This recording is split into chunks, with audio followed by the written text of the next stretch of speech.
Did Lucifer fall, or was his fall a lie? Hello everyone, I'm your host bringing you greetings from our channel, where we tell you all about the hidden, forbidden, forgotten and untold history of our world, including the history of religions, spirituality and everything else that's made the world what it is today. And this forbidden history is often suppressed, ignored, disbelieved, hidden away or lost for various reasons.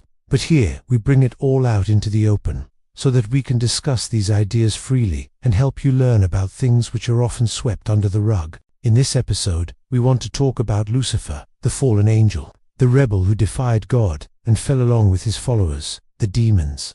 In fact, most Christians believe that Lucifer fell from heaven after leading a rebellion against God Almighty himself, that he was once the most beautiful of the angels, but through his pride, arrogance, greed for power, status, and divine knowledge, he led a revolt against God and was thrown out of heaven. But what if I were to tell you that Lucifer's fall may not have been a genuine event, but a lie, a big fat lie concocted by some people to dupe others, to control them, to keep them down, to prevent them from questioning, thinking, or rebelling against the system? And what if I were to tell you that the real story of Lucifer's fall is preserved in the mountain monasteries of a faraway kingdom in Africa, cut off from the rest of the world, safe from prying eyes and inquisitive minds? If this sounds like a crazy theory, then stick around, because in this episode, we're going to delve deep into this topic and find out if Lucifer really did fall, if his fall is a lie, and who really controls heaven and earth. If you're ready, let's get started. So first, we need to understand who Lucifer is, who rules in heaven, and the nature of the fall itself. So Lucifer is derived from the Latin word lux, which means light. So Lucifer means light bearer. He is also called the son of the morning or the morning star. But many theologians identify him as the planet Venus, which shines brightly in the morning sky. Other scholars say that he is identified with the constellation of the morning star, which appears to rise in the east just before sunrise.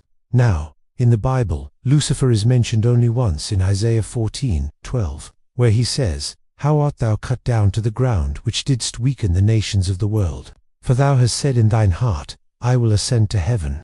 I will set my throne above the stars of God. I will preside on the throne of the gods in the far north. I will climb up to the highest heavens and be like the Most High." So the passage goes on to describe the fall of this king of Babylon, how he was brought down to the realm of the dead, to the place of unrighteous.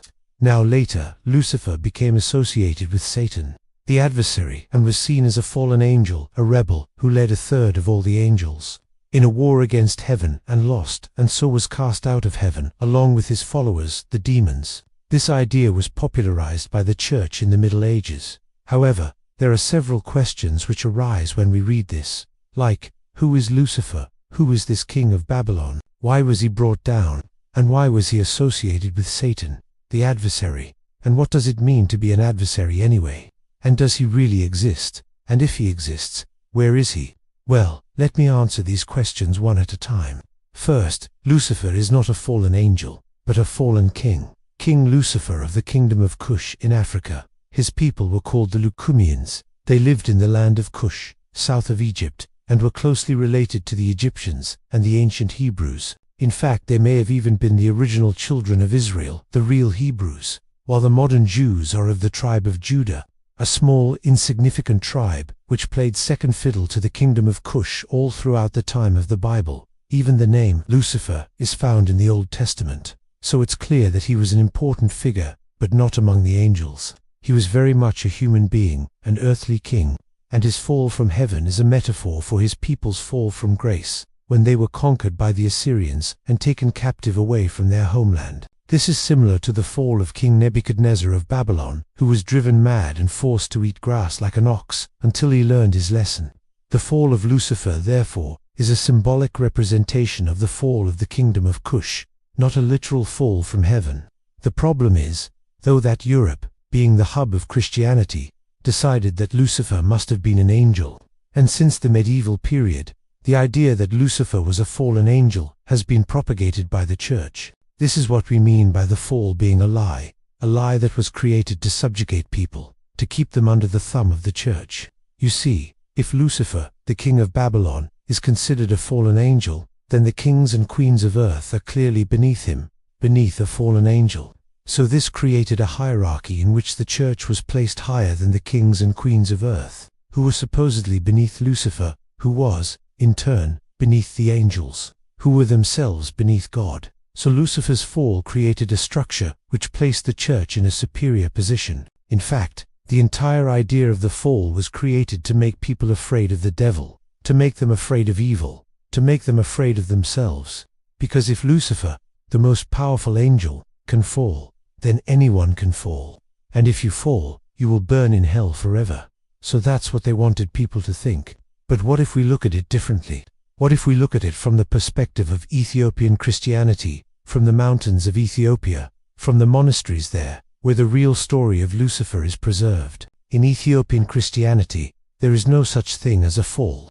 There is no Lucifer who rebelled against God. Instead, there is a great cosmic battle between good and evil, a battle which is not confined to heaven, but is fought on earth. For instance, in the Book of Enoch, which is part of the Ethiopian Orthodox Tewahedo Church, but is not included in the Bible, there is no mention of a fall.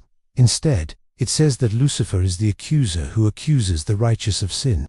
This is why he is called Satan, because he accuses, because he is the adversary. The idea of a fall is not found in this text either. Instead, it says that Lucifer is an angel of light who helps the righteous. So you see, in Ethiopian Christianity, Lucifer is not an enemy of God, but a servant of God. He is not a rebel who led a revolt against God, but a messenger who delivers messages from God. He is not a demon who is the source of evil, but a spirit of light who helps the righteous. This view of Lucifer is very different from the traditional view of him as a fallen angel, an enemy of God who is the source of all evil. But what does this really mean? What is the real nature of evil? Is it a person, a spirit, a force? Well, let me tell you, according to Ethiopian Christianity, evil is not a person, a spirit, or a force. Evil is the system. Evil is the structure of oppression and injustice. Evil is the one who abuses his power, who uses his status and authority to exploit others, to cheat, to steal, and to kill. The real demons are not those who question authority, but those who abuse it. The real devils are not those who seek knowledge, but those who hoard it.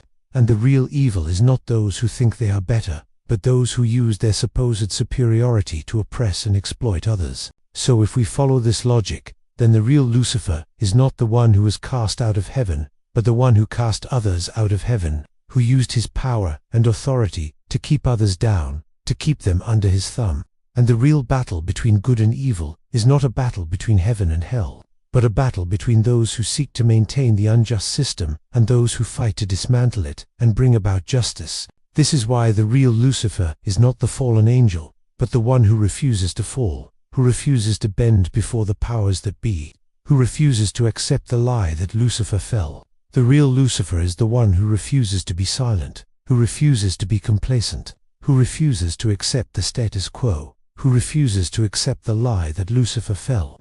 If we go by this logic, then Lucifer is the one who never fell, who refused to fall, who refused to bend before the powers that be. He is the one who refused to accept the lie that Lucifer fell. And it is this Lucifer, the one who refuses to fall, who refuses to bend before the powers that be, who refuses to accept the lie that Lucifer fell, who is the true hero, the true protagonist of the spiritual battle between good and evil. So remember, brothers and sisters, the next time you hear the story of Lucifer's fall, remember that it may not be a genuine event, but a lie, a big fat lie concocted by some people to dupe others, to control them, to keep them down, to prevent them from questioning, thinking, or rebelling against the system. Remember that the real story of Lucifer's fall is preserved in the mountain monasteries of an African kingdom, cut off from the rest of the world, safe from prying eyes and inquisitive minds. Remember that Lucifer is not a fallen angel, but a fallen king, King Lucifer of the kingdom of Cush. His fall from heaven is a metaphor for his people's fall from grace. Remember that Lucifer is not the adversary, but a messenger of God. And the real battle between good and evil is not a battle between heaven and hell, but a battle between those who seek to maintain the unjust system and those who fight to dismantle it and bring about justice. Thank you for watching this episode. I hope you liked it.